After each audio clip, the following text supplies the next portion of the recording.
¿Qué tal, chicos? Es para mí un gusto poder ser parte de este congreso virtual, Visión Perfecta 2020. Agradezco a Dios la oportunidad de poder compartir este tiempo juntos. Agradezco también a todos los que han organizado este congreso, que han tenido sus juntas y han hecho todo lo posible para que esto sea posible y de alguna manera estemos conectados diferentes jóvenes de diferentes iglesias y en diferentes lugares. Gracias a Dios que nos da la oportunidad de hacer esto. Mi nombre es Eduardo García, soy pastor de la Iglesia Bautista Villa de Oreb en la Ciudad de México y es para mí un gusto, reitero, participar con ustedes en esta conferencia. Permítanme orar antes de dar inicio al tema. Padre, gracias porque estás con nosotros, gracias porque eres bueno con nosotros. Te pido que nos hables, háblanos de acuerdo a nuestra necesidad, pero también te rogamos que nos hables de acuerdo a tus propósitos eternos. Te lo pedimos, Padre, por Cristo Jesús. Amén.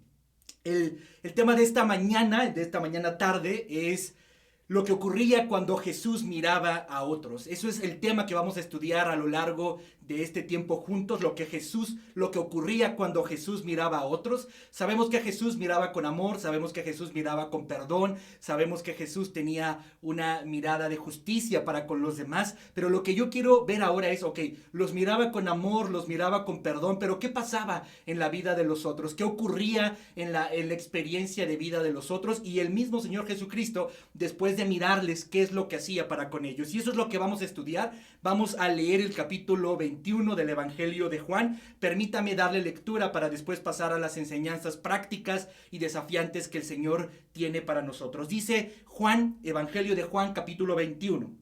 Después de esto, Jesús se manifestó otra vez a sus discípulos junto al mar de Tiberias y se manifestó de esta manera. Estaban juntos Simón Pedro, Tomás llamado el Dídimo, Natanael, el de Caná de Galilea, los hijos de Zebedeo y otros dos de sus discípulos. Simón Pedro les dijo: voy a pescar. Ellos le dijeron: vamos nosotros también contigo. Fueron y entraron en una barca y aquella noche no pescaron nada.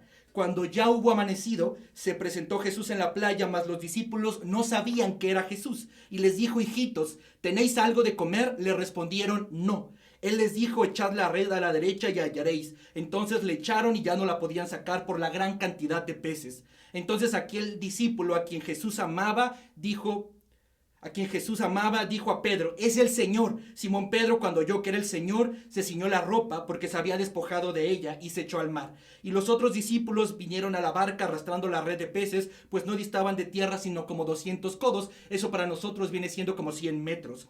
Al descender a tierra vieron brasas puestas y un pez encima de ellas y pan. Jesús les dijo: traed a los peces que acabáis de pescar.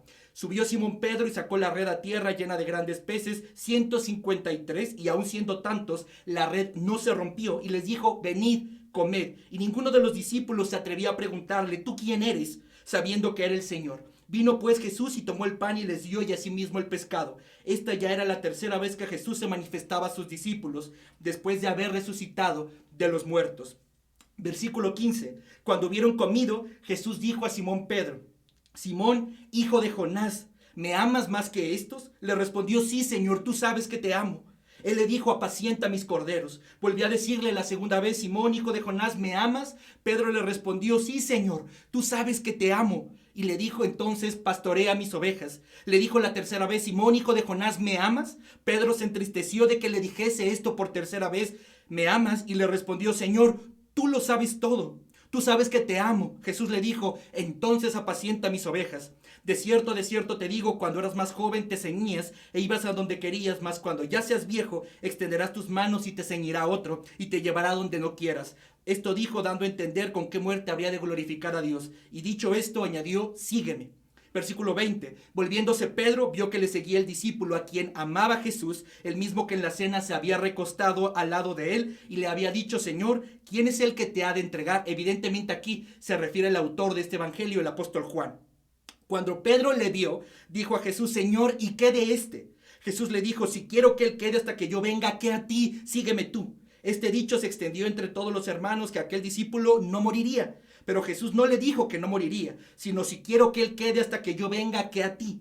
Este es el discípulo que da testimonio de estas cosas y escribió estas cosas. Sabemos que su testimonio es verdadero. Y hay también muchas otras cosas que Jesús hizo, las cuales si se escribieran una por una, pienso que ni aún en el mundo cabrían los libros que se habrían escrito. Amén.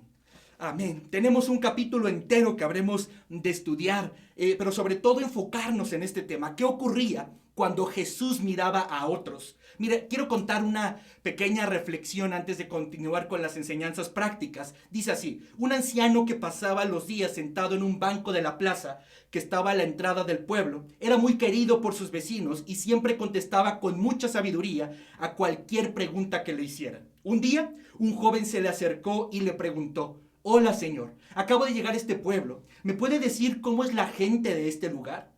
Hola, hijo, le respondió aquel anciano sabio. ¿De dónde vienes?, preguntó. De un pueblo muy lejano. Dime, ¿cómo es la gente allá?, le volvió a preguntar el anciano. Entonces el hombre le contestó: son egoístas, envidiosos, malvados, estafadores. Por eso me fui de aquel lugar, en busca de mejores vecinos. A lo que el anciano sabio le respondió: lamento decirte, querido amigo, pero los habitantes de aquí son iguales a los de tu anterior ciudad. El joven lo saludó, siguió su viaje a buscar una ciudad que le fuera conveniente. Al día siguiente pasó otro joven que, acercándose al anciano, le hizo la misma pregunta.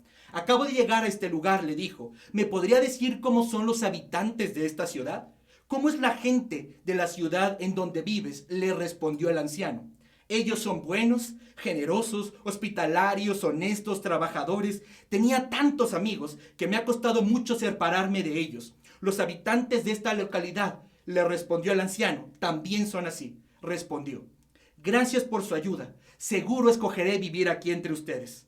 Un hombre que pasaba también junto con él muchas horas en la misma plaza pública no pudo evitar escuchar las dos conversaciones diferentes en diferentes días que tuvo este anciano con diferentes personas. Y cuando el segundo joven se fue, se acercó al anciano y le preguntó: ¿cómo puedes dar dos respuestas completamente diferentes si los dos jóvenes te hicieron la misma pregunta? ¿Cómo puedes hacer eso? En realidad, le respondió el anciano, todo está en nosotros mismos. Quien no ha encontrado y podido mirar nada bueno en nadie, tampoco lo podrá encontrar aquí. Está supremo esto. Quien no ha podido encontrar y no ha podido mirar nada bueno de nadie en su pasado, tampoco lo encontrará aquí. Y es por eso que quería empezar con esta reflexión, porque nos deja ver lo importante que es tener una buena visión.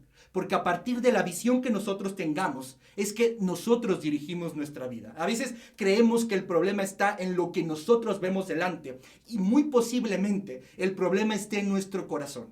Eso es lo más importante que quiero compartir con ustedes. Muchas veces nuestra visión equivocada nos hace creer que el problema está allá, pero el problema muchas veces está aquí en nuestro corazón. Así que hay asuntos que debemos resolver de nuestro corazón para poder mirar como Jesús amaba, porque repito, la mirada es sumamente importante, porque a través de ella dirigimos nuestra vida. Seguramente tú no te vas a ir derecho a un lugar donde sabes que hay un barranco. Tu vista te hace dirigir tu vida hacia otro lugar. La vista es sumamente importante, reitero, porque a través de ella dirigimos nuestra vida. Aquí el problema es que muchas veces nosotros creemos que lo que tenemos delante es lo que tiene el problema, y no se nos ocurre que posiblemente el corazón de nuestra vista distorsionada esté en nosotros.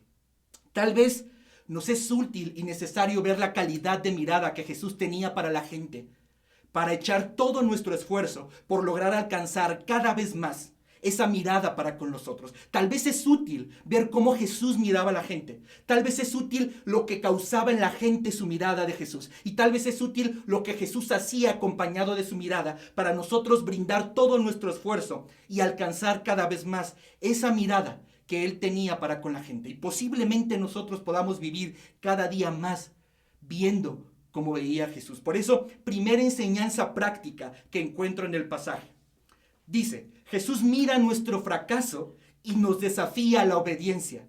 Jesús mira nuestro fracaso y nos desafía a la obediencia. Así que el desafío para nosotros es, miremos con desafío. El texto bíblico en el versículo 6 dice, entonces Él dijo, echen la red de la derecha de la barca y tendrán pesca. Ellos lo hicieron y no podían sacar la red por la gran cantidad de peces que contenía. Si nos acercamos y miramos la vida de Pedro, si viéramos la vida de Pedro desde afuera, nos toparíamos con un hombre rápido para hablar, pero evidentemente también para obedecer. Este hombre fue el que se tomó el tiempo de preguntar cuántas veces habría de perdonar, cuál sería la recompensa por dejarlo todo y seguirlo, y cuestionarse sobre la higuera que se secó. Fue aquel que alzó la voz para declarar quién era Jesús cuando éste lo preguntó. Además, no podemos olvidar las palabras de Pedro intentando convencerlo de no morir. Las mismas palabras que le costaron ser llamado Satanás. ¿Recuerdan en una fogata? Si es posible que no mueras, no mueras. No vayas a la muerte. No queremos que te apartes de nosotros. Y Jesús le dice a Pedro, apártate de mí, Satanás. Evidentemente en ese momento el comentario de Pedro estaba yendo en contra de la voluntad que él tenía para su vida. Ahora, aquí el problema, o lo que podemos ver de Pedro, es que miramos a un hombre impulsivo, miramos a un hombre bocón, miramos a un hombre que pocas veces reflexionaba sobre lo que hacía o lo que pensaba y se arrebataba a actuar. Pero no solamente tenemos a un hombre así bocón, arrebatado, impulsivo, también tenemos un hombre obediente. Si lo ponemos en una situación o lo ejemplificamos, por ejemplo, con una experiencia en el salón de clases, Pedro es el alumno, el fastidioso alumno que levanta la mano siempre, que siempre quiere participar, que siempre quiere estar en todo, que siempre tiene todo, que el maestro se le olvida la tarea y es el típico, ¿verdad?, que dice, profesor, dejó una tarea ayer y no la ha revisado, no la va a revisar. Ese es Pedro. El que siempre contesta, el que siempre quiere ir primero, el que siempre quiere estar en todo, el que siempre tiene algo que decir. Pero no solamente era impulsivo para la voz, para la palabra, también era obediente y debemos de reconocer eso. A pesar de esto, del carácter impulsivo que vemos en Pedro, su vida no se resume en solo habladurías, aunque debemos reconocer que en ocasiones se precipitó en hablar. En su vida contemplamos la valentía de un hombre dispuesto a obedecer y para muestra la historia que hoy escuchamos. Ahora bien, el pasaje nos habla de diferentes milagros y yo sé que usted dirá solo hay un milagro, lo de la pesca milagrosa, pero yo pienso que hay más milagros. Está el milagro del perdón, el milagro de la solidaridad, etc. Pero hablemos del milagro de la pesca. Hay diferentes explicaciones sobre el milagro que ocurrió en este pasaje. Algunos piensan que Jesús desde la orilla del mar pudo ver que en el otro lado contrario a la red estaba un montón de peces y lo que hizo únicamente fue guiar a los apóstoles a que echaran la red hacia el otro lado. Eso lo dicen sobre todo las personas que no les gusta ver muchos milagros sobrenaturales en la Biblia y dicen, bueno, Jesús desde la orilla, como estaba a 100 metros, podía ver claramente que los pescados estaban del otro lado y lo único que hizo fue dirigirlos. Otros piensan que el maestro obró para que surgieran los peces, algo así como que apareció peces. Unos más explican que el milagro consistió en la influencia de Cristo en la naturaleza a favor de los apóstoles. O sea, que los peces ya estaban ahí, pero que de alguna manera los atrajo. No sé, me imagino así como Aquaman llamando a los peces. Aunque cualquiera de estas opciones es factible, les digo algo, para fines de este sermón no importa si los hizo venir a los peces, no importa si los apareció por generación espontánea, no importa si solamente los vio desde la orilla que estaban del otro lado y dirigió a los apóstoles, no importa, porque encuentro un detalle que sí es claro en el texto y me parece que es el más importante. En aquella barca podemos ver hombres profesionales en la pesca, sin un solo pez en la red. Eso es lo que vemos y que es bien claro. Hombres que se dedicaban a la pesca, profesionales en eso, que no habían logrado nada. O sea, podemos decirlo de otra manera, hombres en su absoluto fracaso. Hombres que seguramente tenían el ánimo por los suelos al no ver fruto de su esfuerzo y conocimiento. Hombres que ante la orden de un desconocido hasta ese momento y su segura confusión por lo que está pasando, deciden hacer caso a su instrucción. Tal vez solo lo hicieron porque pensaron que ya no tenían nada más que hacer. Sin embargo, por esa razón no pierde el significado la gran enseñanza de este pasaje. Obedecerle, querido joven, escucha esto, obedecerle sin duda es el acto más sensato y sabio que los seres humanos podemos realizar. Obedecerle, escuchar su voz y hacer lo que él me dice es el acto más sensato y sabio que los seres humanos podemos realizar. Tal vez para la lógica humana, tal vez para ti como joven, bombardeado de un montón de cosas de la cultura, de la universidad, de tu carrera, comentarios en las redes sociales, videos, pláticas que tienes con gente de tu generación, tal vez para la lógica humana y para todo lo que tú eres bombardeado, haya contradicciones en algunas cosas de la fe. Lo pasó aquí. pasó en esta historia. La lógica humana decía que no había nada más que hacer. Toda una noche intentando pescar. Toda una noche intentando hacer lo que ellos sabían hacer sin éxito. Y es que si somos sinceros, de acuerdo con los parámetros, lógica, recursos, alcances y capacidad del ser humano, en ocasiones la orden de Jesús resulta una locura. Por ello hace falta valentía y ganas de arriesgarte a obedecer. Lo veo muy claramente cuando el pueblo de Dios libera a su pueblo de Egipto. Lo libera de Egipto y la orden que les da es marchen delante. Y están marchando delante y cuando se topan de frente con el Mar Rojo, lo que hacen es empezar a frenarse y empezar a quejarse porque lo que ellos ven adelante es muerte y destrucción. De hecho, Moisés va y ora a Dios y empieza a exaltar a Dios y a buscar su ayuda. Y la respuesta de Dios es muy ejemplificadora porque la respuesta de Dios es: Moisés, ¿qué haces aquí? Haz lo que te mandé a hacer. Traducción: ¿qué te mandé a hacer? O sea, ya te dije lo que tenías que hacer, solamente obedece. La pregunta es, si el pueblo no se hubiera frenado y hubieran seguido caminando, ¿qué hubiera pasado? Yo pienso que inmediatamente hubiera dado el primer paso Moisés, se hubieran abierto las aguas. Pero tanto show, tanto espectáculo espiritualoide, para que la resolución de Dios fuera el mismo. Haz lo que te mandé a hacer. Hace falta valentía y ganas de arriesgarte, joven, creyendo que obedecer a Dios es lo mejor, lo más sensato y lo más sabio que puedes hacer. Nosotros sabemos que no podremos ser testigos de la abundancia de los resultados de obedecer a Dios si no creemos de tal forma que nuestra voluntad sea llevada donde su voluntad nos dirija. Estos 7 hombres atestiguaron lo sabio que resulta obedecer. En sus palabras fueron tantos y grandes los resultados que era lógico que se trataba del Señor. Jesús miró el fracaso de estos hombres. Lo que ocurrió inmediatamente después fue un desafío. Jesús mira el fracaso. Mira que las cosas no están funcionando como deberían de funcionar. Y lo que pasa inmediatamente después es un desafío de su parte. Miren, los desafió a 3 cosas. Los desafió a creer por encima de su sensatez. Los desafió a creer por encima de su comprensión. Y los desafió a creer por encima de su capacidad. ¿Qué desafío tiene entonces para nosotros cuando se trata de mirar a otros? Cuando miramos a los otros, querido joven o querido hermano que está siguiendo esta transmisión, corremos el riesgo de mirar con indiferencia su vida. Sin embargo, Jesús nos da testimonio de qué hacer cuando miramos a otros y las cosas no están funcionando o no están como deberían de ser. Repito, Jesús nos da testimonio de qué hacer cuando miramos a otros y las cosas no están funcionando o no están como deberían de ser. Jesús desafiaba a las personas y nosotros podemos seguir sus huellas. No porque creemos o sentimos que tenemos autoridad moral por nuestra vida intachable, ni tampoco porque creemos que nuestra vida es la norma de lo que significa vivir bien. No. Nosotros miramos a la gente, miramos las vidas de la gente que no están como deberían de estar. Miramos la vida de las personas que no está ocurriendo lo que se supone que debería de ocurrir de acuerdo a los planes que Dios tiene para su vida. Miramos su vida y los desafiamos como quien entiende lo conveniente que es obedecerlo a Él. Así de simple.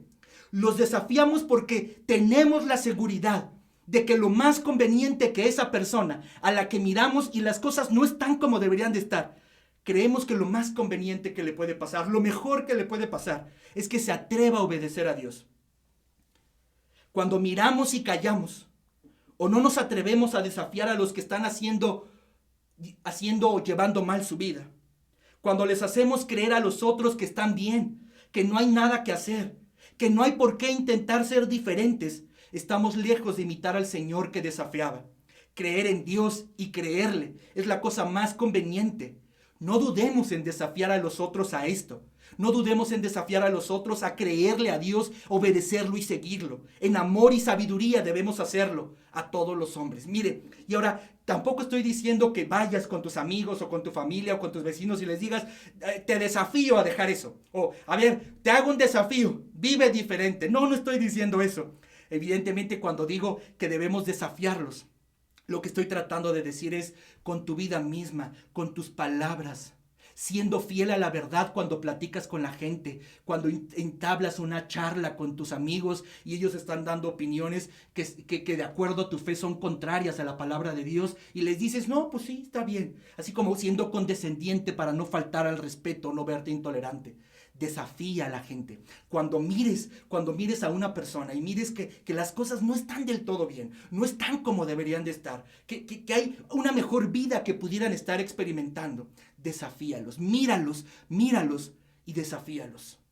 Desafíalos porque Jesús desafiaba. ¿No fue lo que hizo a la mujer adúltera? Vete y no peques más. ¿No fue lo que le hizo al joven rico? Vende todo lo que tienes y dáselo a los pobres. Jesús desafiaba.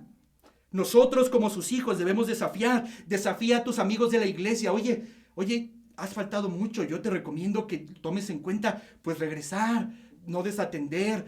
Desafía a tu familia, desafía a la gente que te conoce. Hay muchas maneras, con tu testimonio, con tus palabras, con tu lealtad a la verdad de Dios y sobre todo bautizando a la gente. Recuerden ustedes que la palabra bautismo no significa otra cosa más que sumergir, y hemos visto por la evidencia del Nuevo Testamento que la palabra bautizar se puede usar para experiencias. Cuando yo estaba en una anterior iglesia pastoreando, tuvimos durante un tiempo un centro de regularización y ayudábamos a los niños a hacer sus tareas. Todo era bueno. Yo estaba a veces una hermana apoyándome, 2 hermanas apoyándome. Lo que yo hacía era dejarle trabajo a un niño, le dejaba a la hermana y le daba continuidad a lo que yo había empezado con aquel niño. Todo iba bien. 4, 5, 6 niños teníamos. El problema se empezó a agravar cuando empezaron a ser 8, 12, 14, 15, 18, 20, 22.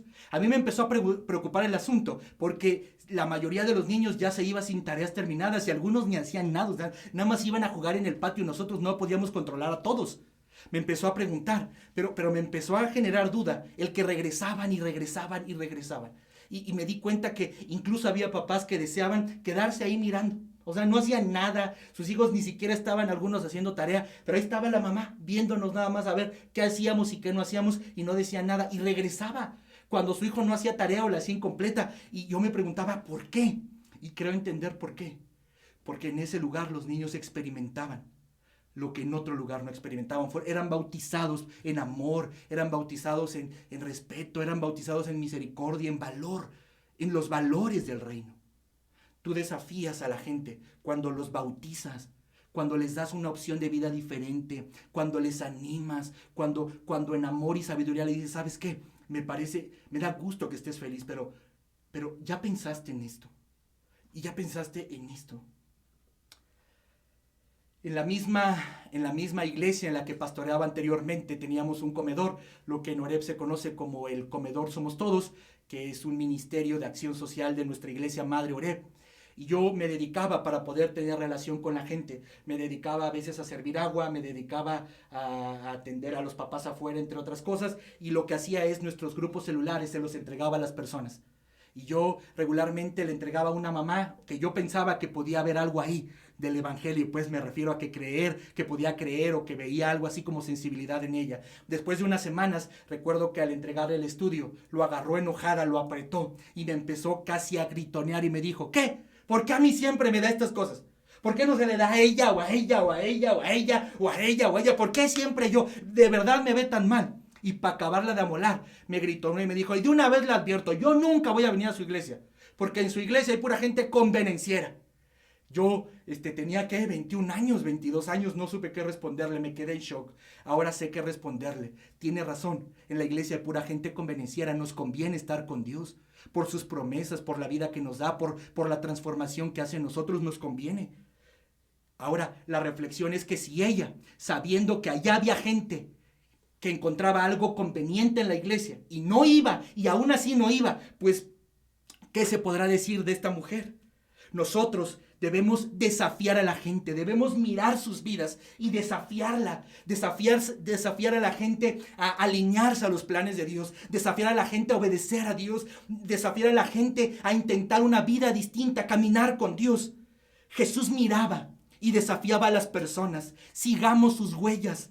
Jesús miraba y desafiaba a las personas, sigamos sus huellas. Para Jesús no era indiferente la vida de la gente, no, sí les decía a la mujer samaritana y a todos los hombres y mujeres con los que se topó, sí los desafió a cambiar su vida, los desafió a obedecer. Al joven rico lo desafió a quitar el dinero de su corazón. A la mujer adúltera la desafió a ya no pecar más, a ya no hacer eso que hacía antes. A todos los hombres y mujeres los desafiaba. Nosotros debemos mirar a la gente y desafiarlos. Número 2. Jesús mira nuestra necesidad y nos bendice con su provisión. Jesús mira nuestra necesidad y nos bendice con su provisión. Yo diría, miremos con voluntad. Ahora acérquense y desayunen, dijo Jesús. Ninguno de los discípulos se atrevió a preguntarle quién eres. Todos sabían que era el Señor. Esa fue la tercera vez que se apareció a sus discípulos después de haber resucitado de los muertos. Jesús les había ordenado estar en Galilea, indicándoles que sería allí donde se daría su encuentro con ellos. Deciden pescar para proveerse su alimento. Es curioso que Juan nos aclare que decidieron hacerlo por la noche. Se creía que era mejor y más productivo hacerlo así. Posiblemente una de las razones que los llevó a esto fue que al ya no estar con Jesús, ya no recibían el apoyo de personas para sostenerse y debían buscar su propio sustento. Están ahí unos hombres que habían fracasado. De pronto un hombre les hace una pregunta de la cual todos ya sabían la respuesta. ¿Tienen algo de comer? Me parece que Jesús los llevó al reconocimiento de su fracaso total. O sea, para que no les quede duda que estaban en fracaso, les reitero, les hago la pregunta, ¿tienen algo de comer? No, era la respuesta. No solo sabía que no tenían nada, también tenía presente que ellos eran experimentados y tenían confianza al pescar, y por eso quería recalcarles, ¿tienen algo de comer? La respuesta es no. Los expertos dicen que el estilo de su pregunta hace suponer que es de esas que anticipan una respuesta negativa. Lo asombroso de todo esto es que cuando ellos van hacia él, se dan cuenta que en la playa ya había alimento. Sí leyó bien, había un pescado cocinándose. No sé si guachinango, no sé, o qué tipo de pescado era. Cuando ellos llegan, Jesús ya había solucionado el problema. Se fija, Jesús mira la necesidad. Y cuando ellos vienen a Jesús, Él ya había solucionado el problema. Jesús había provisto lo necesario ante la necesidad de sus discípulos. No solo los bendijo con los alimentos, también se lució. Porque el texto dice que eran tantos y tan grandes los pescados. O sea, se lució con la pesca. Alguien dijo que la vida es como una ruleta. A veces está arriba y a veces está abajo. Está claro que no estamos al control de todo lo que pasa en nuestras vidas y lo que pasa alrededor de ellas. Nuestra existencia tiene un toque de incertidumbre en el mañana. Es evidente que todo puede pasar. A pesar de esto, no todo está perdido y no significa que nuestras vidas son presas solo del destino o la suerte. Querido joven, escucha esto, por favor, y querida persona que está escuchando esta conferencia. Alguien está al control. Alguien lo suficientemente poderoso y lo suficientemente interesado en nosotros como para poder vivir con confianza y seguridad con todo y la incertidumbre de la vida. Yo les enseño a los miembros de mi iglesia que los cristianos vivimos una incertidumbre saludable. ¿Qué es esto de incertidumbre saludable? Consiste en reconocer que siempre viviremos en incertidumbre. O sea, no puedo tener certidumbre. No sé qué va a pasar mañana. Como diría una canción, no sé si es salsa o no sé, pero bueno, no vamos a saber lo que va a pasar mañana. Pero si estamos en Cristo, esa incertidumbre descansa en un Dios amoroso que busca el mejor bien para nuestra vida. Así que sí, tengo la misma incertidumbre que una persona lejana de Dios, pero mi confianza no está en mí, mi confianza descansa en Dios, en un Dios tan amoroso que busca siempre el mejor bien para mí. Sabemos que podemos seguir porque Él está interesado en nosotros, tiene todo bajo control y su ayuda es oportuna. Tenemos esta seguridad porque lo hemos visto actuar en nuestra vida. Sin embargo, no debemos olvidar que muchas veces Él decide obrar a través de nosotros, decide usar nuestras manos, nuestros labios, nuestros pies, nuestros recursos y en realidad todo nuestro ser. Si es que así se lo permitimos, para bendecir, para saciar necesidades. Con tristeza, podemos caer en alguna actitud incorrecta frente a las necesidades de los otros. Mire, nosotros podemos mirar la necesidad del otro y mirar su necesidad con indiferencia. No me corresponde, no me corresponde. Por ahí anda rolando un meme, no sé si un sticker de un hámster que tiene lentes como si estuviera ciego y tiene un bastoncito. Ese hámster sería bueno que alguien lo ponga ahí o bueno que lo busquen y me lo pase. Así somos a veces los cristianos, ¿no? O podemos caer en esa actitud de veo a alguien y yo ando ahí, no miro. También podemos caer en la actitud equivocada de tener un pensamiento egocéntrico. En la cultura del día de hoy nos dice que cada quien se rasque con sus propias uñas. Podemos caer en una actitud o en un pensamiento de fracaso. ¿Ya para qué? No tiene caso. Es un caso perdido. Ya hice muchas cosas por él. No va a servir, no va a entender. Y entonces nos perdemos de la oportunidad de hacer algo por la vida porque pues, damos por caso perdido. Podemos caer también en un pensamiento ególatra al pensar que ya hemos hecho suficiente por una persona. Yo ya cumplí con darle. Yo ya le escribí hace un mes. Ya le mandé el link. Ahí que él haga lo que quiera. Y sentirnos conformes con lo que ya hemos hecho. El desafío entonces, querido joven, es asumir una actitud, como nos decía en la mañana la hermana Anita, de responsabilidad. Pero ojo, lo que yo quiero decirte para terminar con esta segunda enseñanza es, no pasará si no somos sensibles a lo que el otro está pasando. Es difícil que nos hagamos responsables de la experiencia de vida de otra persona si no somos sensibles a lo que está pasando. Los cristianos necesitamos que Dios sensibilice nuestro corazón, porque el corazón de Jesús era sensible. Lloró al ver la pérdida de Lázaro, lloró con sus hermanas. Se subió a un monte y vio al pueblo de Israel y lloró diciendo, este pueblo es como un pueblo, como oveja sin pastor, y lloró, se estremeció. Jesús era sensible a la necesidad. Debemos ser más sensibles a la escasez del otro. Debemos ser más sensibles al llanto del otro. Debemos ser más sensibles a las experiencias de fracaso, de dolor del otro. Y no solamente debemos, espero que estés entendiendo este desafío, no solamente se trata de mirar la necesidad del otro. Se trata de que al mirar la necesidad del otro se encienda en ti un pesar, un agobio por lo que el otro está pasando, que solamente pueda ser acallado este agobio cuando haces algo por la otra persona, cuando te movilizas a hacer algo por la otra persona. Así que el Señor el Señor miraba a la gente y desafiaba a la gente. El Señor miraba la necesidad y saciaba la necesidad. Tercera enseñanza. Jesús mira nuestra maldad y nos permite sentir el descanso de su perdón. Después del desayuno, Jesús le preguntó a Simón Pedro, Simón, hijo de Juan, ¿me amas más que esto? Sí, Señor, contestó Pedro, tú sabes que te quiero, entonces alimenta mis corderos. Él le dijo, Jesús repitió la pregunta, Simón, hijo de Juan, ¿me amas? Sí, Señor, dijo Pedro, tú sabes que te quiero, entonces cuida de mis ovejas, dijo Jesús. Tenemos que reconocer que estamos ante un evento lleno de emociones. Aún notamos ese arrojo e impulsividad en Pedro. Fue el único que al darse cuenta de que se trataba de Jesús, se avienta y nada hasta la orilla del mar. Algunos dicen que posiblemente llegaron incluso primero los discípulos porque iban en una barca. Pero Pedro todavía se ha arrojado. Juan dice que es el Señor y ¿qué hace Pedro? Se avienta. Recordar algunos aspectos importantes de la vida de Pedro es sumamente importante y nos permite entender lo bochornoso, lo intensamente emocional del momento. Recuerdan que Pedro fue quien tuvo mejores respuestas cuando Jesús cuestionó a los apóstoles. Pero miren, también fue el que la regó más veces al contestar. También fue el que tuvo más comentarios desatinados. Posiblemente fue también el que mejor entendió quién era Jesús. Pero fue también el que mostró mejor comprensión de los planes que tenía Jesús. Incluso fue llamado Satanás. Fue Pedro quien en Mateo 26:33 dijo, aunque todos te abandonen, yo nunca lo haré. Fue Pedro quien dijo estar dispuesto a morir, si fuera necesario, para no negarlo. Y ahí lo tenemos, delante de Jesús, después de negarlo. No solamente pasó eso. La Biblia nos dice en Lucas 22, que Pedro, estando en una fogata, negó a Jesús y lo maldijo.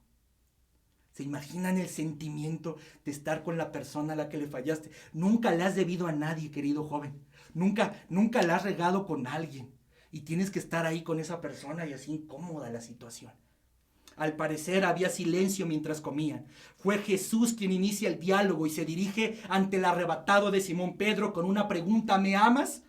Su respuesta deja ver cuán humillado estaba para este punto, pues ya no se arrojó a responder torpemente, tan solo un te quiero, salió de su boca. Ya no te amo, así como el amor que tú nos das. Te quiero. Pedro le dice, te quiero con todas las fuerzas que mi humanidad me permiten. 3 veces le da la oportunidad de confirmarle su amor, las mismas veces que lo negó. ¿Qué palabras debía esperar recibir Pedro? Ya te vi. Seguramente algunos piensan que eso le tuvo que haber dicho a Jesús. Ahí está, el que dijo que no, y míralo, más pronto cae un hablador que un cojo. Seguramente alguien le hubiera dicho así a Pedro, pero Jesús no. Jesús no le da esa respuesta. Lo mismo pasa con Judas. ¿Recuerdan cuando viene a ser aprendido Jesús y vienen los soldados con Judas? Me encanta cuando Jesús se dirige a Judas y antes de que le besara, Jesús le dice, amigo, haz lo que has venido a hacer. ¿Qué peor cosa que haber defraudado y lastimado a alguien? Que esa persona te pague con perdón. No sabemos lo que pasaba por la mente de Pedro, pero sí vemos que ante el peso que cargaba por sus errores del pasado, encuentra en Jesús, encuentra en la mirada de Jesús su perdón y descansa. El descanso de una nueva oportunidad de vida. Debemos tener en claro que el pasado sin duda influye en nuestro presente y futuro, pero somos nosotros los que decidimos cuánto influye y de qué manera. Jamás debemos permitir que nuestro pasado sentencie nuestro futuro, porque en Cristo, el Cristo que se revela en la Biblia, nos mira con perdón y nos permite descansar.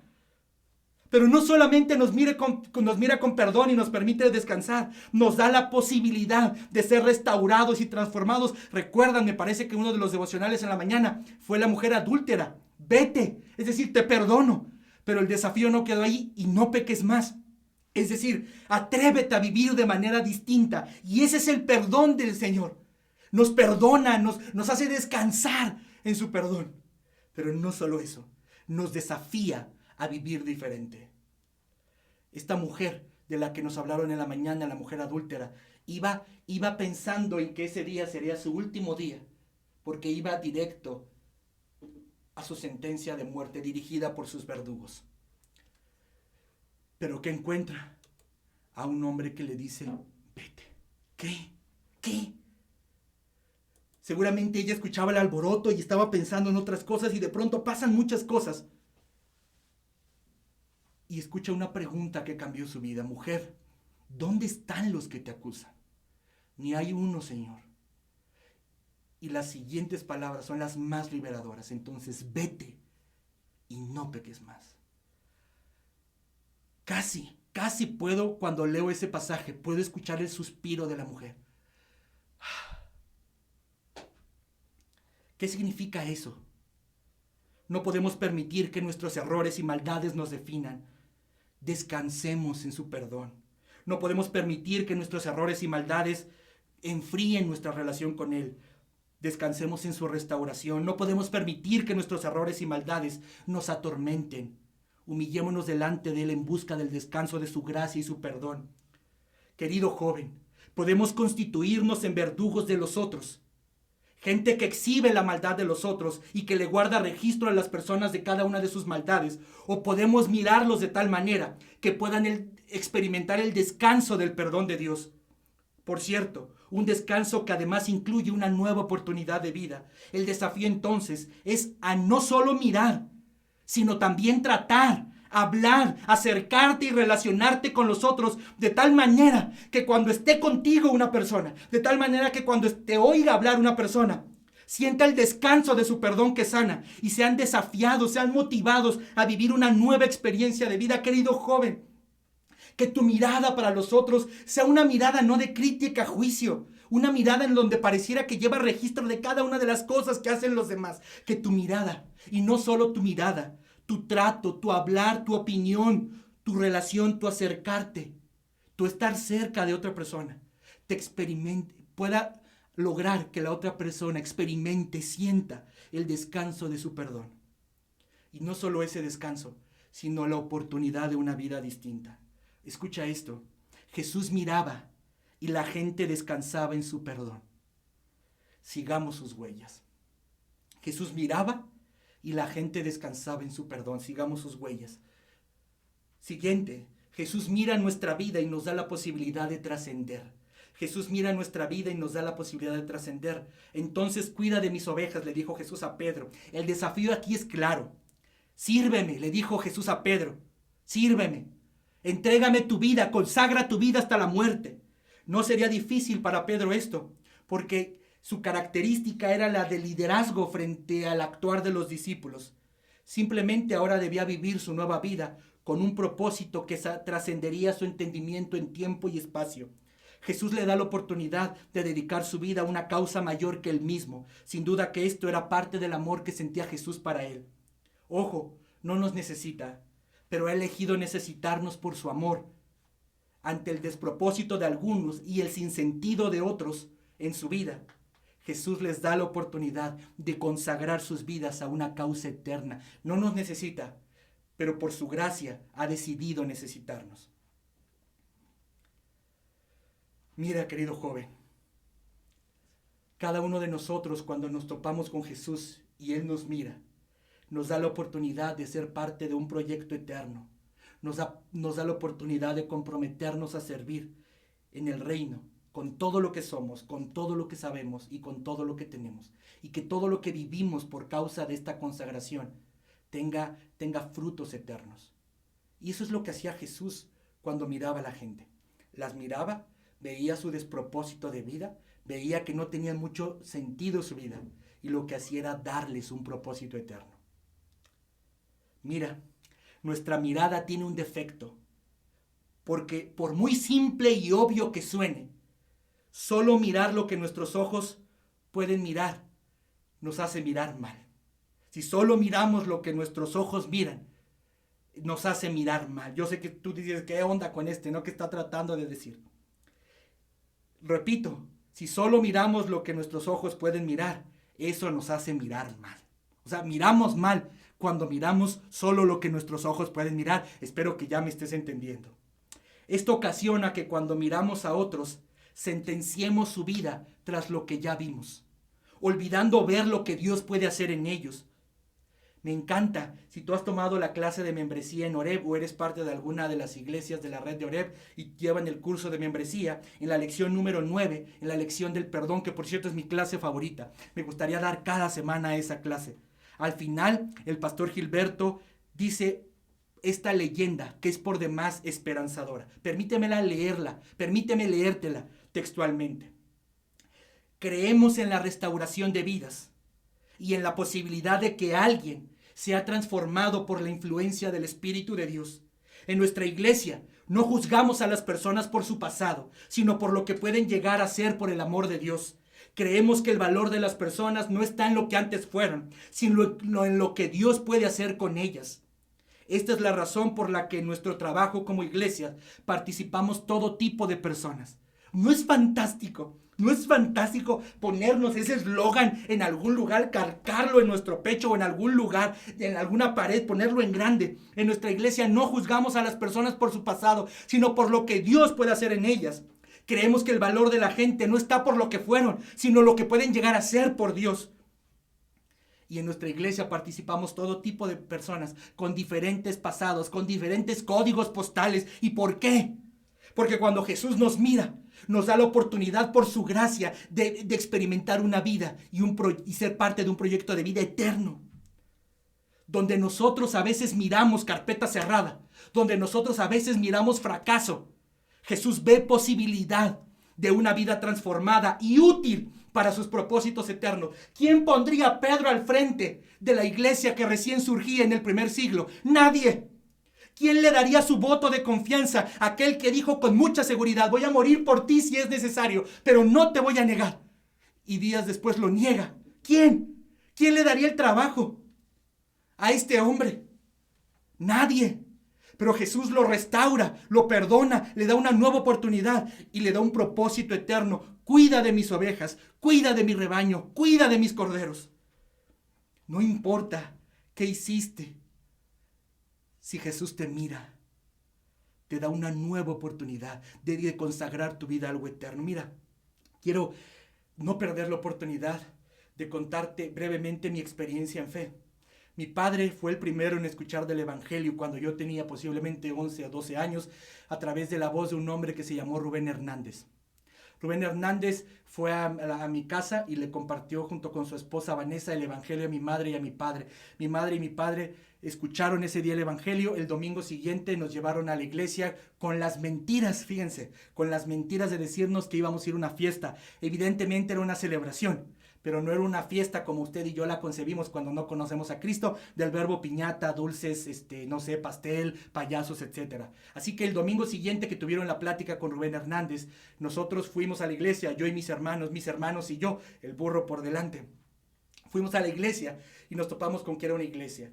Comenzamos a ir, meses después nos empezamos a discipular, uno por uno fue entregando su vida. Estuvimos, me parece, menos de año y medio en esa iglesia. Llegamos a Oreb, yo llego a Oreb a los 14 años, recibo el llamado a ser pastor, entro al seminario a los 15 años, a los 20 años tengo la oportunidad, por gracia de Dios, de que se me envíe a Chimalhuacán a abrir una iglesia. Y ahí, miren, yo no conocía a nadie. Así que mi primer contacto con la gente, mi primer contacto para evangelizar fue con las personas que trabajan en el comedor. Y en ese momento trabajaba una hermana que ahora es parte de la iglesia en Chimalhuacán, que es la hermana Eli. Y yo le intentaba predicar el evangelio a toda costa a ella. Y de hecho ella estaba limpiando así, no sé, la cocina arriba, el techo de abajo, las paredes. Yo estaba atrás hablándole de Cristo. Ahora alguien me podrá juzgar y decir que por qué no le ayudaba de lugar de hablar y hablar y hablar. El problema es que ella no se deja. Es muy modosita en las cosas que ella hace y le gusta que todo salga perfecto. Y si no sale perfecto, entonces arde Troya. Me dio permiso de hablar de ella, así que puedo decir estas cosas, me dio chance a ella. Pero bueno, la hermana Eli no me dejaba ayudarle. Pero yo hablándole de Cristo, y a veces teníamos otras pláticas que no eran de Cristo, pero terminaban en Cristo. Y ella enfadada me decía, ya cállese, Dios, el otro, Dios. Hablamos de otra cosa, usted sale con Dios, ya me hartó. Era grosera conmigo. Ahora ella, su familia y yo nos reímos de que era bien groserota conmigo. De verdad me hacía unos desplantes y unas palabras que me decía de rechazo grandísimas, enormes. Gracias a Dios el Señor la alcanzó. Ahora ella junto con su esposo son consejeros de jóvenes en la iglesia. Sus hijos son líderes de jóvenes y miembros de la alabanza. Tienen un hijo pequeñito, Elías, que lo tuvieron después de que se reconciliaron. Se entregaron a Cristo, se reconciliaron y tuvieron a Elías. Y ahora Elías es hasta maestro de niños. Yo sé que sube en la iglesia videos para los niños. Miren, ¿por qué les cuento todo este recorrido? Algún día Rubén Hernández, que hace más de 15 años le predicó a mi padre, habrá imaginado el alcance de su obediencia a Dios. Es como una piedra que cae y crea ondas. Porque de Rubén Hernández a mis papás, de mis papás a mí, de mí, llegamos a Oreb, empecé a prepararme, Chimalhuacán, empecé a predicar. La hermana Eli trae a su esposo a Cristo, y después vienen sus hijos, y después viene Elías. Y se imaginan en 20, 25 años Elías siendo pastor, y las personas que alcanza Elías. Y entonces yo le podré preguntar a Rubén Hernández, ¿eres consciente del impacto que tiene tu obra y tu obediencia a Dios? Muchas veces no. Muchas veces, querido joven, no sabes los frutos tan enormes que vas a tener de dedicar tu vida para Cristo. A veces no encuentras sentido o crees que las cosas no están funcionando, pero caramba, si Dios te dejara ver todo el impacto que pueden tener tus obras por su gracia y por su poder y su influencia, te dedicarías más a consagrar tu vida a Él. Cuando Jesús miraba a la gente, les daba la posibilidad de entregar su vida a propósitos eternos. Sigamos sus huellas y finalmente Jesús mira nuestras incorrectas preocupaciones y nos ubica. Termino con esto. Jesús mira nuestras incorrectas preocupaciones y nos ubica. Jesús contestó, si quiero que Él siga vivo hasta que yo regrese, ¿qué tiene que ver contigo? En cuanto a ti, sígueme, ¡zas! Pedro intenta llevar la atención y conversación a la vida de Juan. ¿Qué pasará con él?, le pregunta. La respuesta de Jesús nos deja ver que no le agradó mucho la pregunta. Saber el motivo de Pedro nos llevaría únicamente a la suposición. Lo que sí entendemos es que no fue correcta la pregunta. Jesús le contesta, ¿a ti qué? Como si le dijera, no te importa, no te corresponde saber. Deja a Juan en mis manos. ¿Qué tienes que ver con él? ¿Qué, le vas a ayudar o algo por el estilo? La preocupación de Pedro por Juan no fue un acierto. Ojo con esto, La preocupación de Pedro por Juan no fue un acierto. Pues no que nos dijo que nos preocupáramos. Ahí le va. Su gran error fue comenzar a poner su atención en la vida de otra persona y no en la suya. Cuidado con preocuparnos incorrectamente por el otro. ¿Qué significa preocuparnos incorrectamente por el otro? Es decir, con miradas de comparación, porque esto solo nos hará infelices. Porque Preocuparnos por el otro es compararnos. Y mira, lo que yo quiero decirte es que siempre que te compares, o hay de dos, o tal vez en una de tus comparaciones te encuentras a alguien peor que tú y te da aliento y, ay, pues estoy mejor, no estoy tan peor. Pero en una de esas te encuentras y te comparas con alguien que está mejor que tú y te vas a llenar de infelicidad y de frustración. Pedro dirigió su vida, dirigió su atención a Juan. ¿Y qué hizo Jesús con esto? Lo ubicó en lo importante, los propósitos que tenía para él. Eso fue lo que hizo Jesús, lo ubicó en lo importante, en los propósitos que tenía para él. Es muy común observar que las personas tienen equivocadas preocupaciones y viven comparándose. Mira, tú vas a ver a la gente con la que convives, o tú mismo, o alguien de la iglesia, o nosotros mismos. Vemos a la gente o las personas con preocupaciones equivocadas que viven comparándose, imitando y siguiendo modas, esforzándose por parecer, preocupadas porque no son como alguien, o no tienen lo que tal persona tiene, o no pueden hacer lo que tal persona ha logrado hacer, o no han alcanzado lo que alguien más se ha alcanzado. ¿Qué hacemos cuando miramos a una persona así? Conviene ubicarlos. Y si es nuestro caso, conviene ubicarnos, volviéndolos a lo importante. La imagen que tienen ellos y ellas delante de Dios.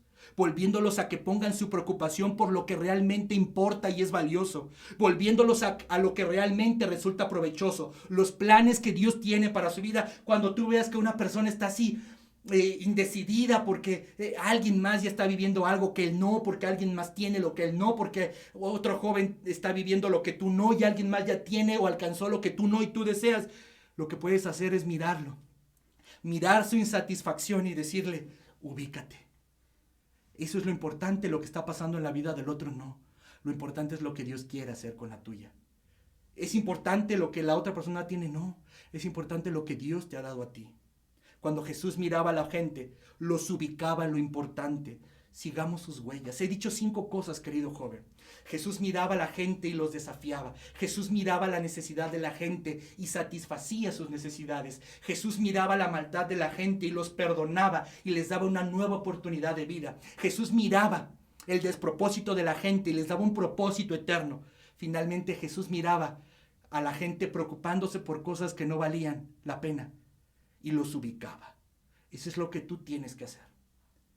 Mira a la gente, pero que ese mirar te guíe a hacer algo con sus vidas. Dios, gracias por tu palabra, gracias por lo que nos has permitido aprender en esta tarde. Yo te pido que nos permitas ver como tú veías, pero también nos permitas hacer lo que tú hacías en respuesta de lo que veías en las personas. Sin necesidad, movías a saciar su necesidad. Sin maldad, culpa, perdón y nueva oportunidad. Fracaso veías tú, los desafiabas a obedecerte. Despropósito veías, los desafiabas a entregar y consagrar su vida a algo eterno. Veías gente confundida, afanándose en lo no esencial y no lo importante, los ubicabas para que entendieran que era importante. Permítenos mirar a la gente y actuar en relación con eso, como tú actuabas, Padre, por Cristo Jesús. Amén. Gracias por la oportunidad. Que Dios les bendiga, queridos jóvenes de todas las iglesias que se están reuniendo en este congreso virtual. Dios los bendiga.